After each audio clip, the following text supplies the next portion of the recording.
Abantu batano bafiridde mu kabenje akaguddewo ku ssaawa 9 mu kiro ekikesizza olwaleero. Kagudde mu kitoogo ky'omu Kibukute Nabusanka ku luguudo oluva e Kampala okudda Masaka nga kabaddemu emmotoka 3 ekireeseewo akalipagano k'ebidduka. Akabenje kano kigambibwa nti kavudde ku Watrailer namba UAF 55 mu Nnyajje ebadde etisse simiti ng'eva e Kampala okudda Masaka ng'eno eyingiridde emmotoka 2 okubadde Kanta namba UAG 272U ebadde etisse ebyuma bya scrap n'endala. Fuso namba UBB 273E ebadde eva mu Lwera okunona omusenyu nga zino zisomereganye bwenyi ku bwenyi. Mu kabenje kano Trailer egweza Kanta yonna n'esigala bulere era nga abagibaddemu 2 bafiiriddewo olw'ebyuma okubanyiga.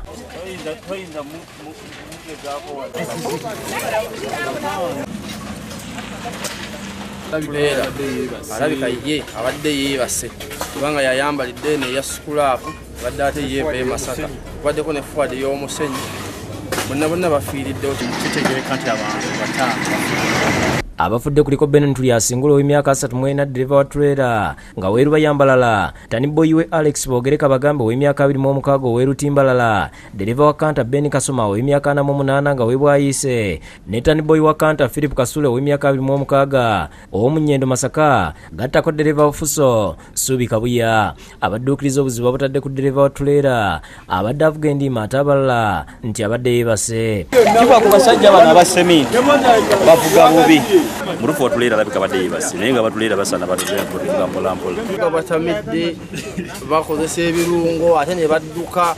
Wabula abatuuze bawanjagidde gavumenti okubayamba egaziya oluguudo lwa Kampala Masaka kuba lufunda ne basaba n'ekitongole kya poliisi okubeera ku luguudo mu budde bw'ekiro.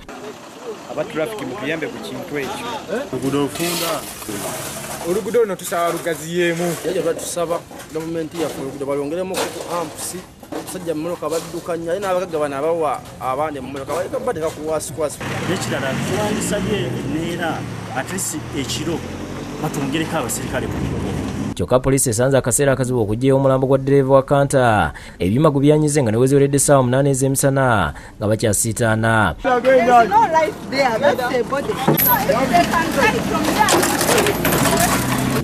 Poliisi ate ezze engalonsa ate bwetuuse naye eri ebbali.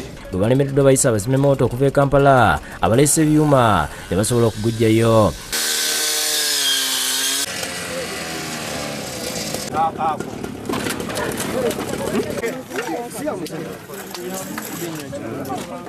Poliisi ekoze butaweera okulaba ng'erimisa abantu ababadde beesomye okunyagulula ebintu ebibadde mu mmotoka ezifunye obubenje.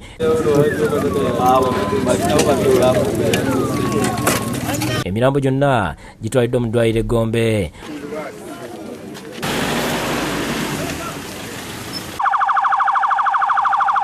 Abasirikale ababaddewo baganye okubaako ne kiboogera ku kabenje kano. Alozia Sultaya yakusakidde Gwen ku Lwabukedde TV.